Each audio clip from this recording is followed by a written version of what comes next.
Sebelumnya, saya ucapkan terima kasih kepada Ibu Mimanisma SEMM selaku dosen pengampu matkul ilmu kealaman dasar. Sebelum masuk ke materi, perkenalkan saya Siti Musayana, NPM 2024 1450437 dari kelompok 7 kelas Y2E. Perkenalkan, nama saya Arwa Adrian Setiawan, NPM saya 2024 1450370. Saya dari kelompok 7. Baik, selanjutnya lanjut ke materi. Di sini materi yang akan dibahas adalah menjelaskan tentang asal-usul kehidupan manusia dari berbagai sudut pandang. Di antaranya dari sudut pandang agama, sudut pandang biologi, sudut pandang fisika dan kimia, serta sudut pandang filosofi. Yang pertama ialah sudut pandang agama. Menurut pandangan Islam, kehidupan manusia yang pertama ialah Nabi Adam alaihissalam, di mana Nabi Adam diciptakan langsung oleh Allah dari tanah, serta Hawa yang diciptakan dari diri Adam. Kehidupan manusia merupakan bagian dari rencana Tuhan dengan bertujuan untuk beribadah. Dan menurut pandangan agama Kristen dan Yahudi menyatakan bahwa manusia pertama adalah Adam, sama halnya dengan pandangan Islam, di mana diciptakannya oleh Tuhan, dan Hawa dari tulang rusuknya. Pandangan umum menurut agama ialah mayoritas agama memandang bahwa manusia itu diciptakan oleh kekuatan ilahi, bukan hasil evolusi. Itulah pandangan kehidupan manusia yang pertama menurut agama. Selanjutnya, pandangan kehidupan manusia menurut biologi. Menurut pandangan biologi, manusia berasal dari makhluk hidup yang lebih sederhana melalui evolusi biologis. Ialah spesies Homo sapiens yang berkembang dari nenek moyang primata melalui seleksi alam. Itu menurut pandangan kehidupan biologi. Selanjutnya, pandangan kehidupan manusia menurut fisika dan kimia yang menyatakan bahwa kehidupan itu berasal dari materi tak hidup, unsur kimia seperti karbon, hidrogen, nitrogen yang bereaksi dalam kondisi awal bumi, serta membentuk molekul organik dan sel primitif. Itu pandangan kehidupan manusia menurut fisika dan kimia. Selanjutnya, pandangan kehidupan manusia menurut filosofi.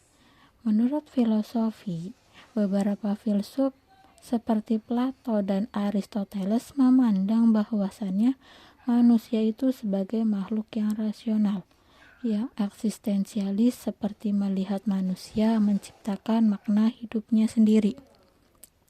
Itu pandangan kehidupan menurut filosofis.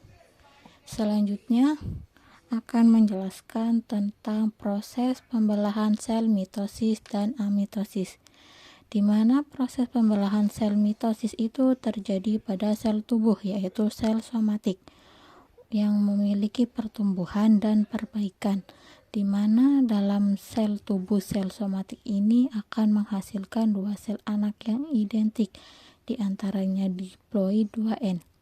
Dalam tahapan pembelahan sel mitosis memiliki tahapan-tahapannya. Proses pembelahan sel mitosis. Proses pembelahan sel mitosis itu memiliki beberapa tahapan.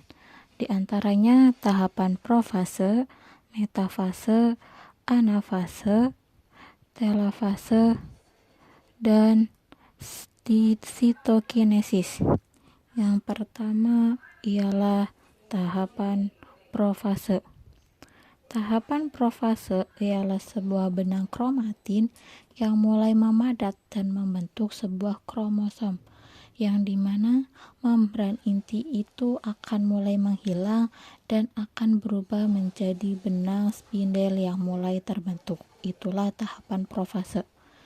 Tahapan promotofase ialah jika dimasukkan benang spindel lebih jelas dan mulai menangkap sebuah kromosom di mana sentromer. Yang ketiga yaitu metafase. Metafase ialah sebuah kromosom yang berbaris di bidang ekuator sel dengan setiap sentromer yang terikat pada benang spindel. Yang ketiga ada tahapan anafase. Anafase ialah di mana sebuah kromatid atau kromosom yang identik akan dipisahkan dan bergerak menuju sebuah kutub sel yang berlawanan oleh benang spindel. Terakhir yaitu tahapan telofase. Tahapan telofase ialah sebuah kromosom yang tiba di kutub masing-masing sehingga memeran inti mulai terbentuk kembali di sekitar sebuah kromosom yang tadi pada tahapan profase sebuah membran inti akan menghilang, dan pada tahapan telofase sebuah membran inti akan terbentuk kembali pada sekitar kromosom dan benang spindel akan menghilang. Setelah telofase sitokinesis, pembelahan sel fisik membagi sitoplasma yang dimana ia akan menghasilkan dua sel anak. Sitokinesis terkadang dianggap sebagai fase ke-6 dari tahapan mitosis. Maka dalam tahapan telofase dia akan pembelahan sel fisik yang membagi sebuah sitoplasma dan menghasilkan sebuah dua sel anak. Itulah tahapan dari mitosis. B. Amitosis. Amitosis adalah pembelahan sel yang terjadi tanpa pembentukan gelendong, dan tahap-tahap khas mitosis umumnya terjadi pada sel yang sederhana seperti sel bakteri dan organisme uniseluler. Ciri-ciri amitosis: tidak ada tahapan profase, metafase, anafase, telofase. Inti membelah secara langsung, lalu diikuti pembelahan sitoplasma. 3. Menjelaskan tentang teori evolusi. A. Teori Lamarck tentang evolusi, juga dikenal sebagai Lamarckisme, menyatakan bahwa perubahan fisik yang terjadi pada organisme selama hidupnya, misalnya pertumbuhan organ karena penggunaan yang lebih sering, dapat diwariskan kepada keturunannya. Dengan kata lain, jika suatu organisme beradaptasi dengan lingkungannya selama hidupnya, perubahan itu akan diwariskan ke generasi berikutnya. Konsep teori Lamarck: evolusi terjadi karena penggunaan dan tidak penggunaan organ serta sifat yang diperoleh bisa diturunkan. Contoh, jerapah memiliki leher panjang karena terus-menerus menjangkau daun tinggi, lalu sifat itu diwariskan.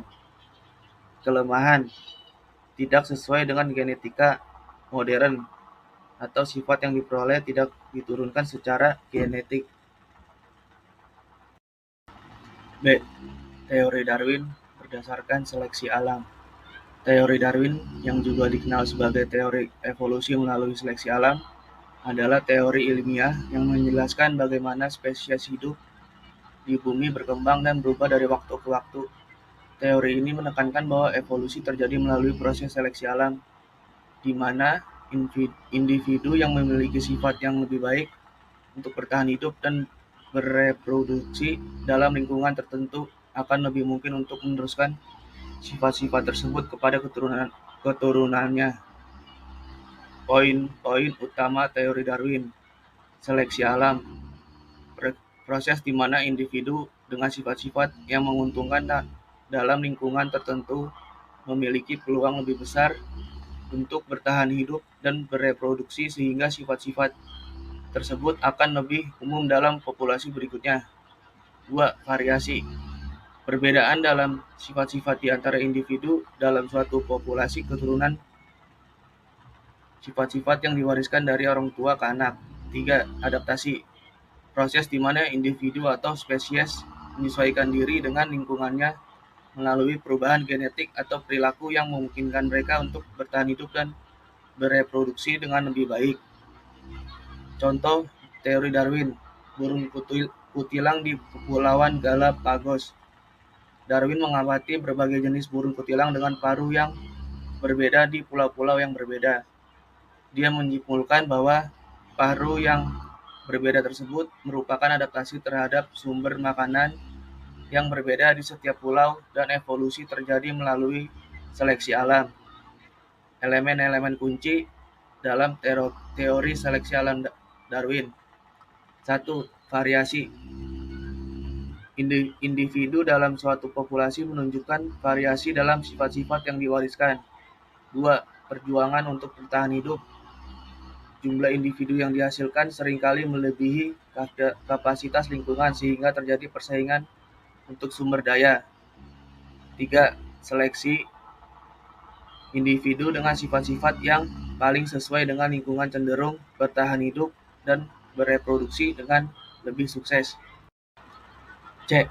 Teori Weismann atau yang dikenal sebagai teori Graham-Planck adalah konsep penting dalam biologi yang dikemukakan oleh ahli biologi Jerman August Weismann pada akhir abad ke-19.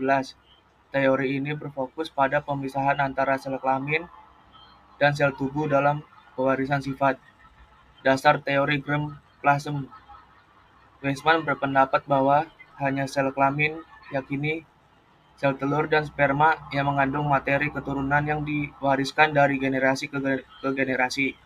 Sementara itu, sel tubuh tidak berperan dalam pewarisan sifat. Dengan demikian, perubahan atau adaptasi yang terjadi pada tubuh organisme selama hidupnya, misalnya akibat lingkungan, tidak akan diwariskan kepada keturunannya. Konsep ini dikenal sebagai Weismann barrier. Penolakan terhadap teori Lamarck. Pada masa itu, teori Lamarck tentang pewarisan sifat yang didapat, misalnya jerapah dengan leher panjang, karena sering menjulurkan lehernya ke pohon, masih populer. Weismann menantang pandangan ini dan melakukan eksperimen untuk membuktikannya. Ia memotong ekor tikus secara berulang selama 5 generasi, dan hasilnya keturunannya tetap memiliki ekor normal. Eksperimen ini menunjukkan bahwa perubahan yang terjadi pada tubuh tidak diwariskan ke generasi berikutnya. Kontribusi terhadap ilmu genetika. Meskipun belum mengetahui tentang kromosom dan DNA, Weismann telah memprediksi bahwa materi keturunan terletak di dalam inti sel dan diwariskan melalui sel kelamin. Pandangan ini kemudian dikonfirmasi oleh penemuan selanjutnya dalam ilmu genetika. D. Teori Hugo de Vries. Teori mutasi yang dikembangkan oleh Hugo de Vries adalah gagasan bahwa evolusi terjadi melalui perubahan besar dan tiba-tiba pada gen yang disebut mutasi, yang menghasilkan spesies baru dalam satu langkah. Teori ini berbeda dari teori evolusi Darwin, yang menyatakan bahwa evolusi terjadi melalui seleksi alam pada variasi kecil. Berikut adalah poin-poin penting dari teori mutasi de Vries. Mutasi sebagai sumber evolusi. De Vries berpendapat bahwa mutasi adalah mekanisme utama evolusi, yaitu perubahan besar dan tiba-tiba pada gen yang mengarah pada munculnya spesies baru. 2. Saltasi. De Vries menggunakan istilah saltasi untuk menggambarkan kemunculan spesies baru yang terjadi secara tiba-tiba dan tidak bertahap. 3. Perubahan fenotip yang signifikan. De Vries melakukan penelitian pada bunga Evening Primrose dan menemukan bahwa beberapa individu memiliki perbedaan fenotip yang signifikan dibandingkan dengan tanaman induk mereka. 4. Tidak bertahap. De Vries menolak gagasan bahwa evolusi adalah proses yang bertahap dan perlahan-lahan. Ia berpendapat bahwa spesies baru muncul secara mendadak melalui mutasi besar. 5. Berbeda dengan Darwinisme. Teori mutasi De Vries berbeda dengan teori Darwinisme yang menekankan seleksi alam pada variasi kecil yang terjadi secara bertahap. 6. Pusat variasi baru. De Vries berpendapat bahwa mutasi dapat menciptakan pusat variasi analog yang baru yang dapat mengarah pada terbentuknya spesies baru. 7. Penemuan Mendel. De Vries juga menemukan kembali hukum-hukum pewarisan Mendel pada tahun 1899. De Vries menerbitkan sebuah karya 2 volume yang berjudul Die Mutation Theory yang mendeskripsikan teori mutasi